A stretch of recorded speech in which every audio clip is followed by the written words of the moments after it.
끝에 마무리를 제가 정리를 좀 못 해드렸는데 아주 중요한 거 세 가지 꼭 잊지 않았으면 좋겠습니다. 첫째는 나실인의 인이라고 하는 게 무슨 의미인가.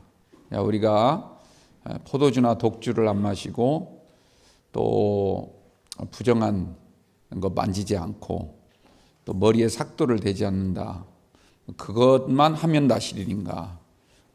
그런 뜻이 아니라고 했죠. 그것은 일종의 하나님의 영을 받기 위한 준비였다. 그런 삶을 살다 보면 하나님께서 우리를 통하여 어떤 일을 준비하시고 계획하시고 진행하시는지 기대 가운데 여러분들 늘 말씀 묵상하시고 항상 거룩한 삶을 향하여 나아갈 수 있는 우리 성도님들이 되었으면 좋겠습니다. 두 번째로는 하나님의 사자가 한 가정에 임했는데 신방을 했는데 왜 남편이 아닌 아내에게 임하였을까? 성경은 남편의 이름은 나와도 아내의 이름은 나오지 않거든요.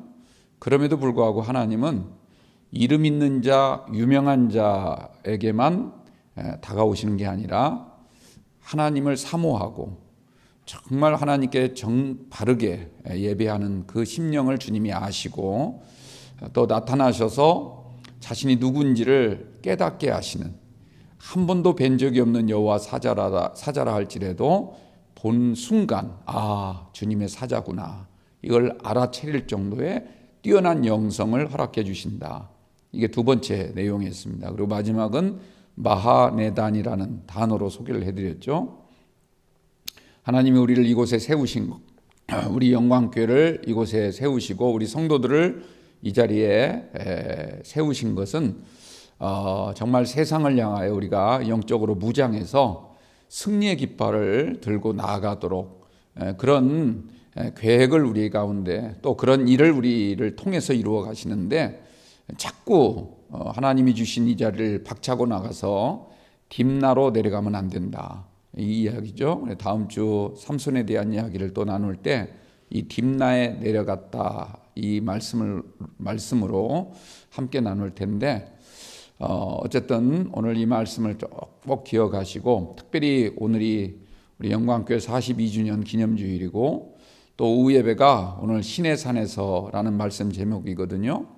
이것은 어떤 지명만을 의미하는 게 아닙니다. 오전에도 마하네단이라는 지명이 단순히 그냥 어떤 지역을 가리키기 위해서 어디인가를 우리에게 일러주기 위해서 하신 말씀이 아니라 그 땅의 의미, 그리고 하나님이 그것을 통해서 어떤 일을 계획하시고 우리를 통하여 어떤 일을 일으키시는가, 이것을 그 지명에 담아두고 있는 것처럼 오늘 이 신의 산이라고 하는 것은 단지 그냥 모세가 우연히 하나님의 그 현존을 체험하고 그 가시떨기나무에서 사명을 받았던 그 현장만을 의미하는 것이 아니라 그곳에서 하나님이 무엇하고 우리에게 말씀하시고 왜 이스라엘 백성들을 출애굽 놀라운 구원의 기쁨을 주시고 이곳까지 인도해 주시고 이곳에서 무엇을 우리를 통하여 이루고자 하시는가, 그것은 바로 희년이라는 단어와 연결이 되어 있습니다. 그래서 오늘 이 신의 산에서 하신 말씀, 이 말씀은 그냥 하나님이 하신 말씀은 단 하나도 버릴 게 없고 다 우리가 귀담아 들어야 될 말씀이긴 하지만 더더욱 중요하고 더 가장 핵심이 되는 그런 내용이 오늘 레위기 25장 희년 제도에 있다라고 하는 겁니다. 지난번 우리가 성서대학 ABC 봄학기 때 레위기는 가정복음이다 이런 말씀 드린 거 기억나시죠? 그 가정복음의 가장 핵심은 바로 이 희년입니다. 희년은 한 가정만의 이야기가 아니라 이스라엘 공동체 모두가 다 정말 기쁨을 누릴 수 있는 그런 민족이 되어야 된다는 거 아닙니까? 희년 할 때 희자가 기쁠 희자를 씁니다. 기쁠 희자. 지금 프랑스에 가면 수도가 파리죠. 그 파리에 지하철 노선이 굉장히 많은데 그 중에 가장 제일 먼저 생긴, 우리로 말하자면 1호선 이름이 쭈빌리라고 합니다. 쭈빌리. 그 쭈빌리란 말은 희년이란 뜻입니다. 그래서 이 기독교 정신을 그 지하철 1호선의 이름을 통해서도 우리에게 말해주고 있는데 여러분들 우리가 걸어다니는 모든 길, 여러분들이 살아가는 인생의 길이 정말 기쁨이 넘치는 희년의 길이 되시길 바랍니다. 물론 힘들고 어렵고 십자가가 놓인 그런 고난의 길이라 할지라도 그러나 그것까지도 우리에게 기쁨이 되고 우리가 하나님 앞에 가서 자랑할 가장 중요한 것, 주님의 십자가 아니겠습니까? 그것이 우리의 기쁨이 되고 우리의 자랑이 될 수 있는 그런 삶, 그런 인생이 가장 복된 삶이다. 이것을 꼭 잊지 마시고 여러분의 인생이 정말 희년의 인생이 될 수 있도록 늘 기도하시고 또 우리의 삶 가운데서 하나님의 말씀을 믿음으로 실천해 나갈 수 있는 우리 영광교회 모든 권속들이 되시기를 주님의 이름으로 축원을 드립니다. 여러분들 희년이라고 하는 건 이제 기쁘다 이런 건데 이 기쁨의 가장 핵심이 뭔가? 기쁨의 가장 핵심은 여러분들 이번 성서대학 ABC 누가 행전을 했지 않습니까? 누가 행전을 통해서 여러 가지 이야기를 닷새 동안 이렇게 나누었는데요. 가장 중요한 것 중에 중요한 것은 마지막 날 어제 그제 그러니까 누가가 꿈꾼 세상이 무엇인가?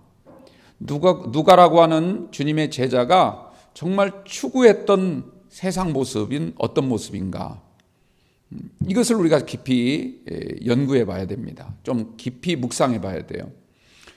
그 내용 다시 한번 참석 안 하신 분들도 물론 좀 계시지만 참석했던 분들은 다시 한번 좀 리마인드 한다 생각하시고 제가 간단하게 결론 짓도록 할게요. 그 첫째는 뭡니까? 평화로운 세상이죠.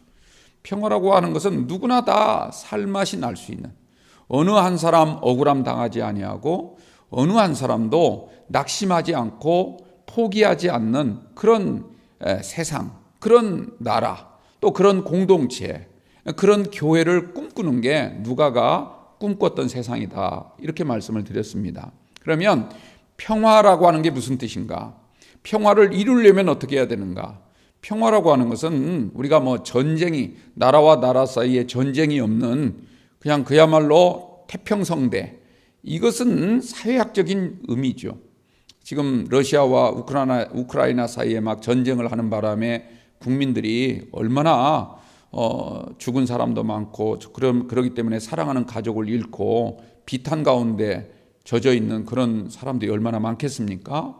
전쟁이라고 하는 건 상상할 수도 없는, 상상하기도 싫은 끔찍한 그런 현장이 바로 전쟁의 현장인데요.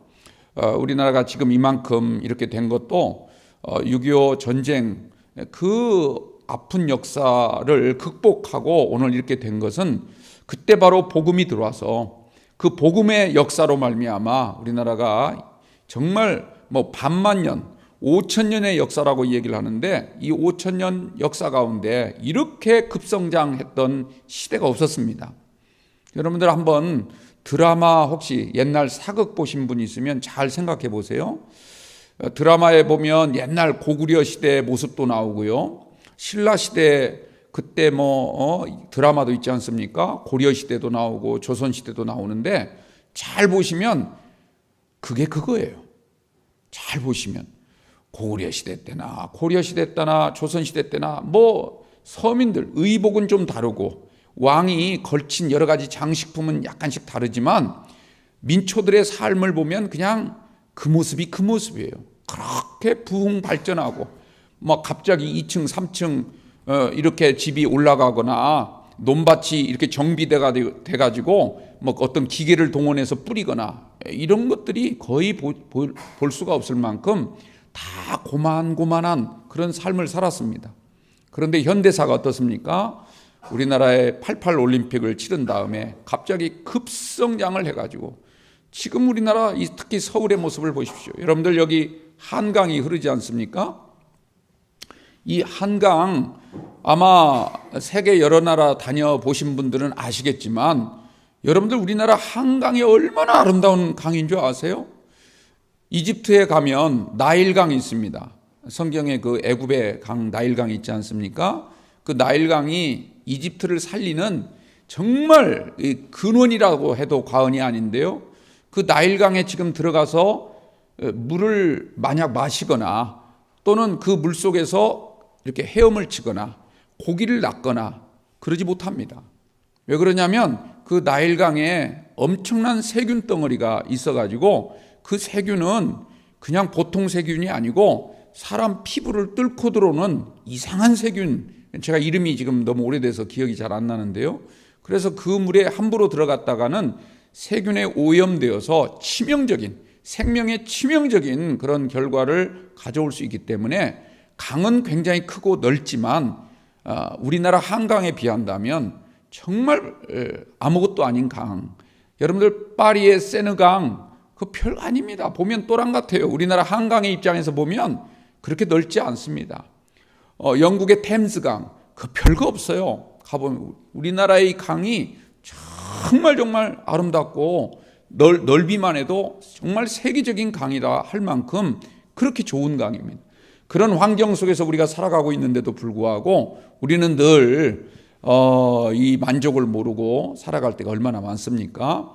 그래서 외국하고 전쟁을 치르는 것도 끔찍한 일이지만 그러나 더더욱 끔찍한 것은 이런 전쟁은 일어나지 않았는데도 불구하고 같이 한 울타리에서 살아가는 우리들끼리 마치 매일매일 전쟁을 하듯이 네 거 내 거 해가면서 다투고 시기하고 미워하고 그래서 항상 마음속에는 전쟁이 끊이지 않는 이런 전쟁 또한 굉장히 심각한 거라고 할 수가 있죠.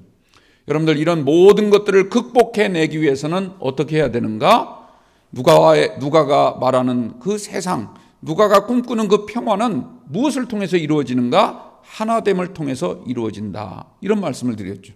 그래서 누가복음과 사도행전은 모든 교회가 하나 되고 모든 성도들이 하나 되고 심지어는 세상과도 우리가 하나가 될 수 있도록, 물론 하나가 된다는 말은 우리 교회가 세상 속으로 들어간다는 말이 아니라 교회는 세상보다 작지만 어떻게 보면 세상 속에 속해 있지만 그럼에도 불구하고 영적으로는 세상을 지배하는, 그래서 창세기 1장 28절 29절에 나오는 것처럼 땅을 정복하고 생육하고 번성해지는 이런 놀라운 역사를 통해서 우리가 세상과도 하나가 되는, 즉 복음으로 하나님의 은혜로 하나가 되는 그런 세상을 누가복음과 사도행전은 꿈꿨다라고 하는 것이죠.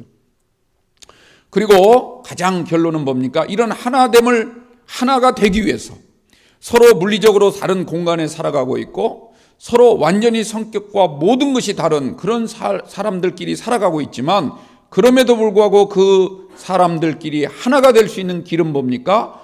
같은 경제 공동체를 이루어야 된다는 거죠. 그래서 가진 자는 가진 것을 자기 것이라 생각하지 아니하고 항상 주를 위해서 나누고 어려운 이들을 함께 돌보면서, 이것은 그 사람을 위해서 돌보는 게 아니라 우리 스스로를 위해서 돌보는 거고, 그런 삶을 살아갈 때 하나님이 우리에게 희년, 즉 기쁨의 은혜를 주신다, 이런 말씀입니다. 그래서 받는 자보다 주는 자가 더 기쁜 것이고, 그렇지 않습니까? 그래서 항상 나누는 삶, 항상 내 것을 베풀려고 하는, 그래서 물건을 서로 통용하고 함께 나누어 쓰는 그런 교회, 그런 공동체가 되어질 때 결과적으로 어떻게 됩니까? 모든 사람들이 다 가난하다 생각을 안 하는 겁니다. 나는 가진 것은 별로 없고 나는 건강이 별로 좋지 않지만 그러나 우리 성도들이 내 곁에 있고 우리 성도들과 함께 신앙생활하며 하나님이 그 속에 계시고 하나님의 영이 우리와 함께 하시니 나는 부족할 게 없습니다. 다윗이 고백했던 것처럼 여호와는 나의 목자시니 내게 부족함이 없으리로다. 그분이 내 원수의 목전에서 내게 상을 차려주시고 내 잔을 넘치게 부어주시니 내가 부족함이 없습니다. 이게 바로 누가복음과 사도행전이 우리에게 말하고 있는 희년의 그런 세상, 가장 기쁘고 즐거운, 그래서 평화가, 온전한 샬롬이 우리 가운데 이루어지는 그런 세상이 될 수 있음을 우리에게 권면하고 있습니다. 여러분들, 이것은 단지 이상이 아닙니다. 이것은 실제로 우리 삶 가운데 이루어질 수 있는 현실이라고 하는 것을 기억하시고, 이 현실을 정말로 현실화하기 위해서는 어떻게 해야 됩니까? 늘 우리는 나누고 베풀고 하며 늘 상대와 하나가 되려고 하는 노력에 힘쓰는 그런 삶을 살아갈 때 하나님께서 그 가운데 놀라운 은혜를 베풀어 주시고 주의 영이 늘 그 가운데 함께 하시고 우리 가운데 진정한 샬롬, 하나님의 나라를 오늘 여기에서 맛볼 수 있도록 은총을 더하여 주실 줄 믿습니다. 하나님의 나라는 미래에 가는 것만이 아니라 오늘 이 시간 여기에서 우리가 맛보고 여기에서 우리가 누리고 여기에서 우리가 즐거워할 수 있는 그런 세상, 그런 삶이 가능하다. 이걸 우리에게 제시해주고 있는 거죠. 오늘 레위기 25장 말씀도 그와 같은 맥락에서 우리가 생각을 해볼 수가 있습니다. 저기 창경궁 아시죠? 창경궁. 그 창경궁하고 그 옆에 창덕궁이 있는데 그 창덕궁과 창경궁 사이에 낙선제라고 하는 그런 가옥이 있습니다. 낙선제라고 하는 그 낙선제 안에 그 일암관이라고 하는 일암관, 날일자에 그러니까 해일자에 바위암자, 집관자를 써서 일암관이라고 하는 그런 처소가 하나 있는데요. 그 앞에 크게 현판 하나가 달려 있습니다. 그 현판은 누가 썼냐면 조선 후기에 서예가로 가장 유명한 사람 하면 누구죠? 김정희라는 분입니다. 김정희, 추사 김정희, 그러죠? 그분이 쓴 글씨체가 너무너무 유명해서 지금도 추사체라 이렇게 불리고 있죠. 그분이 그 현판을 썼는데 그 현판 제목이 뭐냐면 유제라고 쓰여 있습니다. 유제. 혹시 여러분들 시간 되시는 분은 꼭 창경궁을 한번 가셔서 서울 가깝잖아요. 지방에 있는 것도 아니고 단풍만 보러 가지 마시고 그런데도 가셔서 이 글자 이게 유제라는 글자구나. 또 글자를 이렇게 이쁘게 썼구나. 정말 그 추사 김정희 선생은 세계적인 인물이거든요. 그런 것도 한 번씩 관람하시고 자녀들에게도 좀 가르쳐 주시고 거기서 사진도 찍고 그걸 제출해서 그 대리 수업인가요? 아이들 그 수업하는데도 우리 할머니 할아버지들이 좀 기여도 하시고 그렇게 한번 해보시기 바랍니다. 안 하셔도 되고요. 그런데 그 유제라는 말의 뜻은 뭐냐면 뭔가를 남긴다라는 것입니다. 뭔가를 남긴다. 뭔가를 남기는 자가 훌륭한 분이고 정말 그 사람이 사회에서 많은 사람들로부터 존경을 받고 추앙을 받을 수 있는 길이 바로 유제, 뭔가를 남기려고 하는 사람이다. 이런 뜻입니다. 우리는 다 모든 걸 가지고 어떻게든지 내가 최대한 다 그걸 쓰고 소진하려고 그렇게 살아가지만 사실은 뭔가를 남기는 것은 대단히 소중한 일입니다. 여러분들 책을 한번 생각해 보세요. 성경책을 이렇게 한번 보시면 글자가 빼곡하게 쓰여졌죠. 요즘에는 성경책이 너무 무거워서 되도록이면 좀 작게 만들려고 글자를 빼곡하게 적고 옆에 이렇게 여백을 최대한 줄이죠. 제가 옛날에 학교 다닐 때요, 이 감신대 다닐 때 이제 리포트를 써서 제출을 하는데 이제 교수님들이 숙제를 굉장히 많이 내줬어요.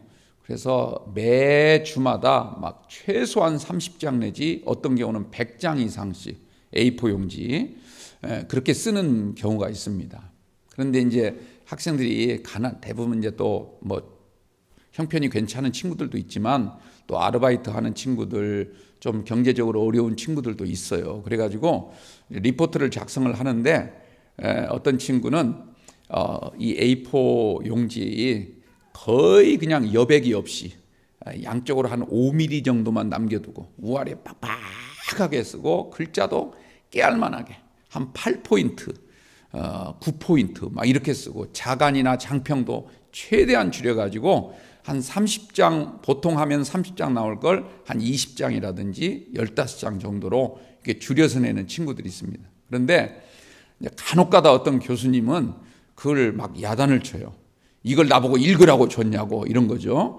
너무 빽빽하고 막 조밀조밀 이렇게 쓰여 있으니까 좀 혼내는 그런 분들도 있었습니다. 근데 여러분들 글이라고 하는 것은 내가 읽으려고 하는 건 그렇게 해도 되지만 남에게 읽도록 하려면 읽는 자가 편하게 읽도록 해야 되겠죠. 제가 여러분들 이번에 성서대학 ABC 할 때 이렇게 페이퍼 만들어서 드릴 때도 제가 그걸 15포인트에서 17포인트까지 굉장히 높여서, 왜? 우리 교회에 연령이 대부분 고령자시고 눈들이 안 좋은 분들이 있을 것 같아서 2장이면 충분히 할 수 있는 것을 4장으로 이렇게 해서 드렸지 않습니까? 그렇게 해줘야 된단 말이에요. 잘했죠? 그게 유죄예요, 유죄. 그게 남을 배려하고 상대 입장을 생각해 주는 거죠. 그런데 이 유죄라는 글 안에 이제 그 4문구가 이렇게 달려 있는데요. 그걸 제가 적어 왔습니다. 여러분들은 이제 한자이기 때문에 마치 고시를 읽는 것처럼 그런 느낌이 들지는 모르겠지만 그 뜻이 대단히 중요하기 때문에 한번 제가 읽어드리고 그 뜻을 좀 풀이하도록 하겠습니다. 첫 번째 문장은 유불진지교 이환조하라 이렇게 쓰여 있습니다. 이 말은 무슨 뜻이냐면 우리가 가진 재주, 이건 내가 처음부터 타고난 건 아니에요. 타고난 거지 내가 기른 재주도 있지만 처음부터 타고난 재주가 있겠죠. 내가 예를 들어 이 수화 촬영을 잘한다. 물론 배워서 잘할 수도 있습니다. 그러나 그 배우는 것도 내가 좋아해야 배우는 거지. 그 좋아하는 마음은 하나님이 우리에게 주신 마음인 거죠. 그러니까 우리가 가진 모든 재주나 기술 이런 모든 것들이 다 천부적으로 하나님이 우리에게 주신 은혜인데 이런 것들을 다 소진하려고 하지 말고 자연과 조화를 이루도록 좀 남겨두라. 이게 첫 번째 유죄입니다. 두 번째는 뭐냐면 유불진진옥 이환조정이라 했습니다. 이 말은 무슨 말이냐면 나라에서 받는 돈이 있잖아요. 여러분들 우리가 어쨌든 이제 나중에 노인이 되면 노인연금도 받고 국민연금도 받고 물론 내가 열심히 살아서 노력해서 그리고 나이가 들어서 의당이 받는 거라고 하겠지만 그러나 그것 자체도 너무 끝까지 한 푼 남기지 않고 다 받아내려고 하지 말고 그것을 어떻게든지 나라의 기강을 세우는 데 위해서 조정을 위해서 쓰라 이런 뜻입니다. 그 다음 세 번째 문장이 있는데 유불진 지제 이환 백성이라 이렇게 말을 합니다. 이 말은 무슨 말이냐면 여러분들 내게 있는 재물 물론 내가 열심히 일하고 아끼고 저축하고 또 여러 가지 운이 좋아서 막 갑자기 어느 날 배가 되고 이런 재물들이 있죠. 이런 모든 재물들도 끝까지 다 긁어모으려고 하지 말고 조금씩은 백성들을 위해서 남겨 돌려주라 이런 뜻입니다. 마지막 네 번째 문장도 이와 좀 비슷한 건데요. 그것을 읽어드리자면 이렇습니다. 유불진 지복 이환 자손이라 그랬습니다. 그러니까 내가 타고난 복이 있잖아요. 정말 이것은 내가 노력하지 않았는데도 내가 힘쓰지 않았는데도 그냥 정말 우리가 흔히 말하는 행운, 어떤 운이 좋아서 행운이란 말이 영어로 포춘이라고 하잖아요. 포춘이란 말은 그리스 로마 신화의 신 이름입니다. 포춘이라고 하는 포츄레스라고 하는 신이 항상 행운의 신이 돼가지고 어떤 사람에게 그냥 무상으로 주는 거예요. 이런 복이 있다 할지라도 그걸 나만을 위해서 또 내 자신만을 내세우려고 뭔가를 내 자신을 드러내려고 하는데 쓰지 말고 우리 후손들을 생각하고 이 땅에 살아갈 자손들을 위해서 우리가 좀 남겨둘 줄 알아야 된다 이 말이죠. 여러분들 글자를 빽빽이 쓰는 것 아끼는 거죠. 절약이라고 볼 수도 있지만 그러나 그 여백을 남겨두었을 때 그게 더 훨씬 아름다울 수 있다라는 것입니다. 그러므로 우리의 삶에도 마찬가지입니다. 너무 하루하루를 정말 여러분들 힘들고 어려운 하루하루 살이를 할 때 얼마나 참 바쁘십니까? 힘드시죠. 그러나 그런 바쁜 삶 가운데서 우리가 적어도 주일 하루만큼은 모든 일을 내려놓고 그게 유죄죠. 안식일의 계명은 바로 유죄인 것입니다. 모든 걸 내려놓고 노동도 하지 아니하고 온전히 하나님을 섬길 수 있는 그런 백성으로 나아가도록 하나님이 우리에게 그러한 명령을 주고 있는 것입니다. 오늘 이 희년의 사상을 우리가 늘 기억하시고 우리가 삶을 살아갈 때 우리 모두가 다 기뻐할 수 있는 세상, 나만 기뻐하는 것이 아니라 나를 통해서 누군가가 기뻐할 수 있는 그런 마음의 삶을 살아가 그런 넉넉하고 여유로운 삶을 사는 저와 여러분들이 꼭 되시기를 주님의 이름으로 부탁을 드립니다. 이 희년 사상에 드릴 말씀이 참 많은데 여러분도 오늘 본문 말씀을 잘 읽어보면 제가 한 절만 보도록 할게요. 오늘 본문 마지막 12절입니다. 12절을 읽기 전에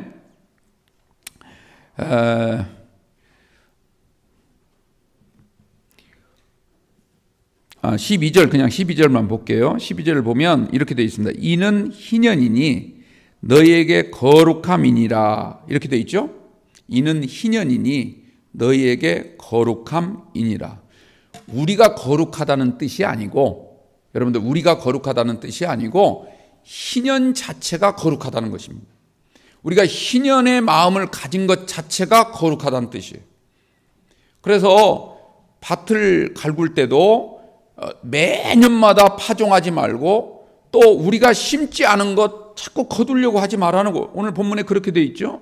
그리고 더 나아가서 나중에 말씀을 좀 풀이해 보면, 오늘 거기까지 읽진 않았지만 우리가 너무너무 잘 아는 법이 또 있죠.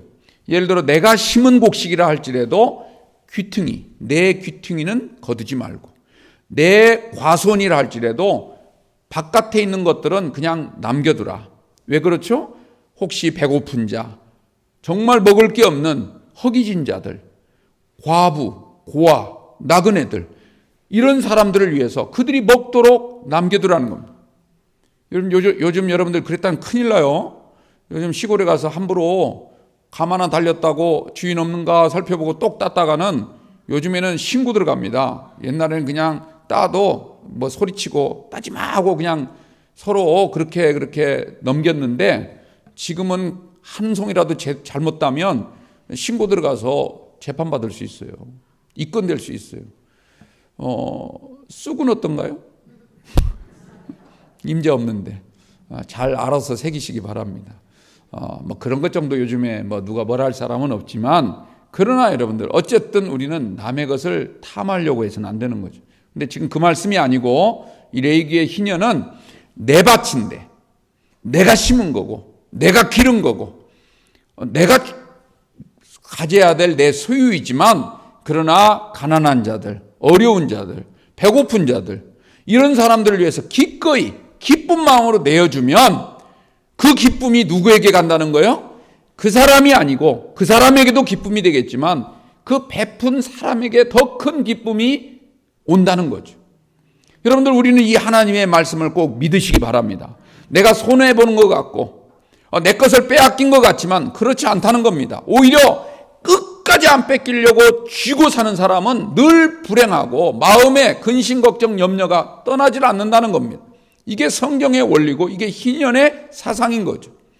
여러분들 이것을 단순히 그냥 성경 말씀에 있는 거라고만 생각하지 마시고 우리 삶 가운데서 여러분들 실천하시고 그 기쁨을 꼭 맛보시기 바랍니다.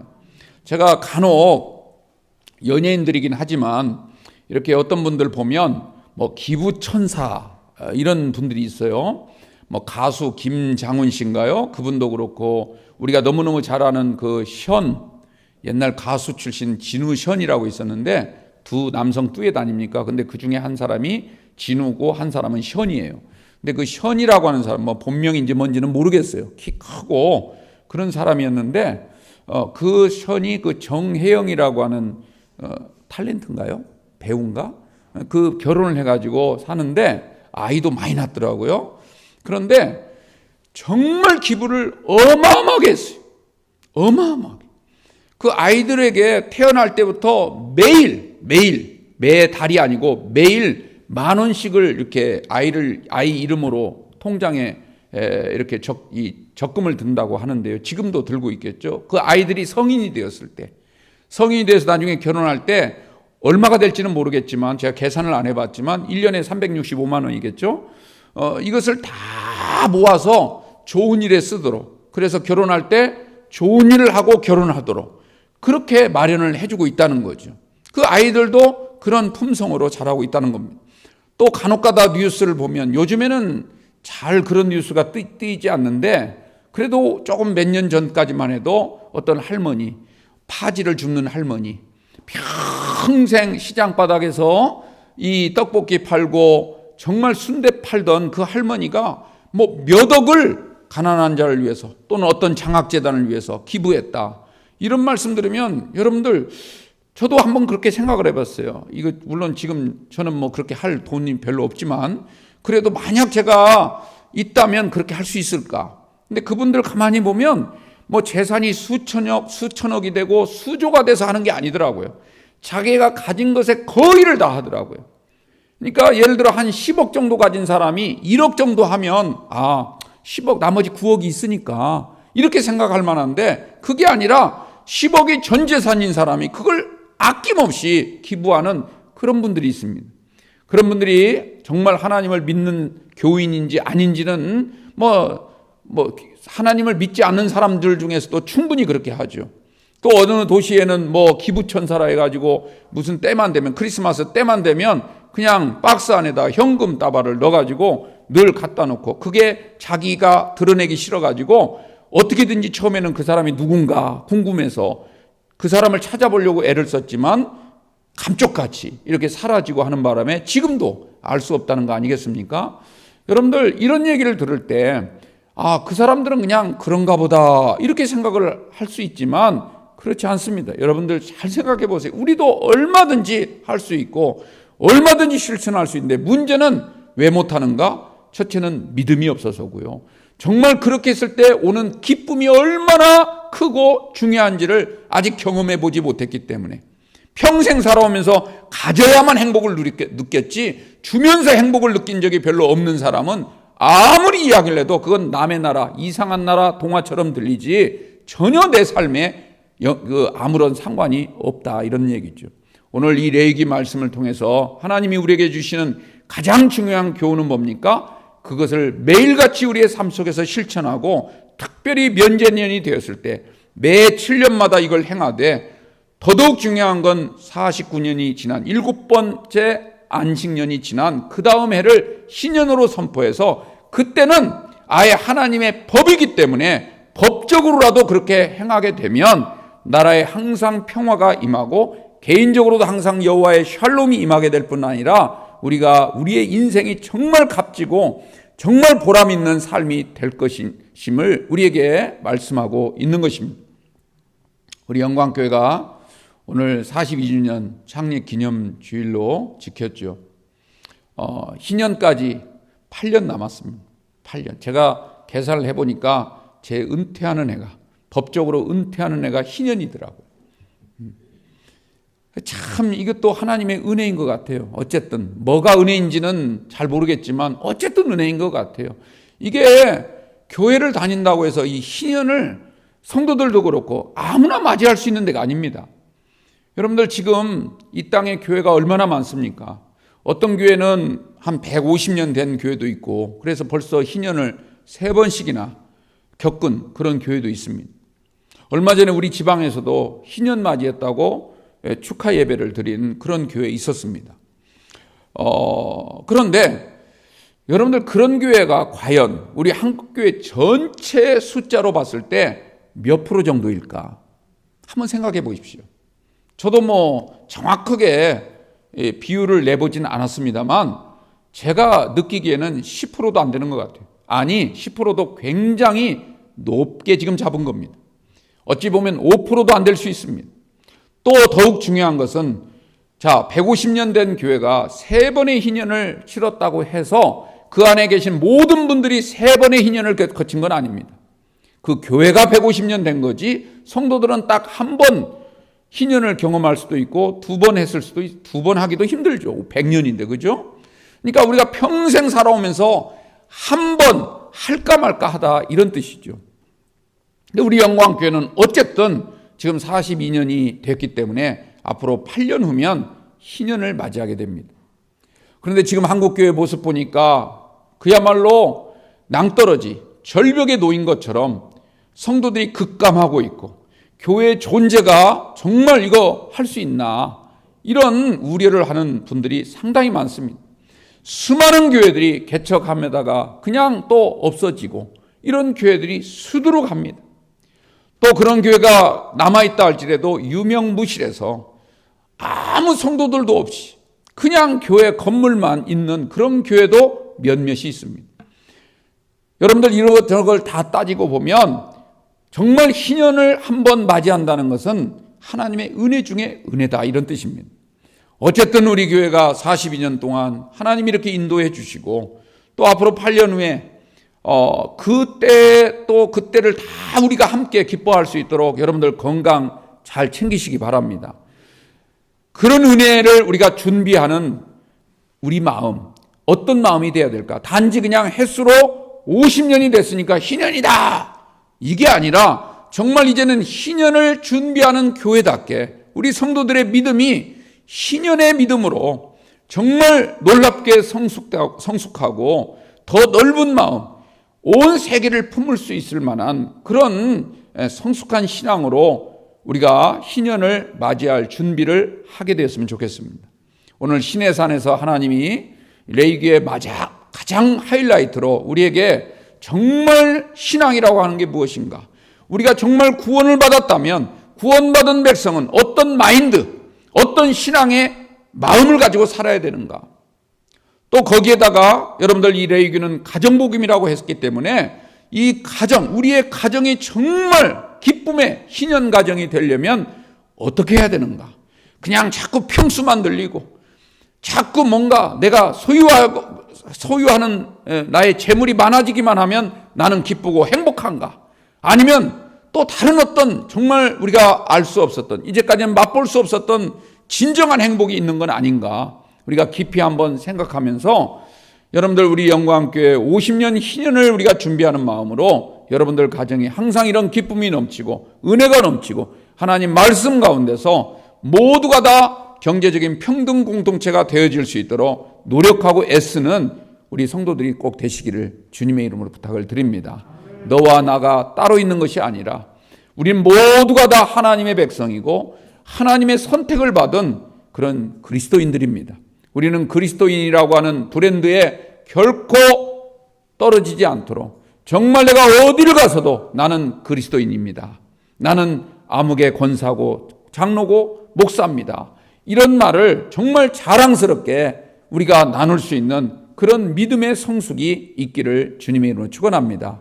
오늘 모세에게를 하나님이 부르셔서 특별히 시내산에서라는 말씀, 그런 오늘 제목처럼 그곳에서 하나님이 말씀하신 이 계명, 이 명령을 우리 단지 그냥 과거 수천 년 전에 이스라엘 출애굽한 이스라엘 백성에 주어진 말씀이라고만 생각하지 마시고 우리가 정말 하나님 없이 저 애굽 땅과 같은 그런 자유도 없고 정말 평화도 없고 그리고 정말 어두컴컴한 그런 세상에 우리가 저주 아래 묶였었는데 하나님이 예수의 이름 하나로 우리를 구원해 주셔서 출애굽게 하시고 이제는 시내산에 모여서 하나님이 말씀을 통하여 우리에게 명령하신 오늘 이 계명을 정말 오늘 우리에게 주신 말씀이라고 믿으시고 이 말씀을 붙잡고 그 말씀대로 실천함으로써 참 기쁨이 무엇인가. 이 땅에서 누리는 기쁨도 중요하지만 이거보다 훨씬 더 의미 있고 가치 있고 보람 있고 우리의 영생으로 나아가는 그런 놀라운 축복이 되는 이 말씀, 이 명령이 무엇인지를 가슴에 새기시고 하루하루 믿음으로 살아갈 수 있는 여러분들 꼭 되시기를 주님의 이름으로 축원드립니다. 기도하겠습니다. 하나님 아버지,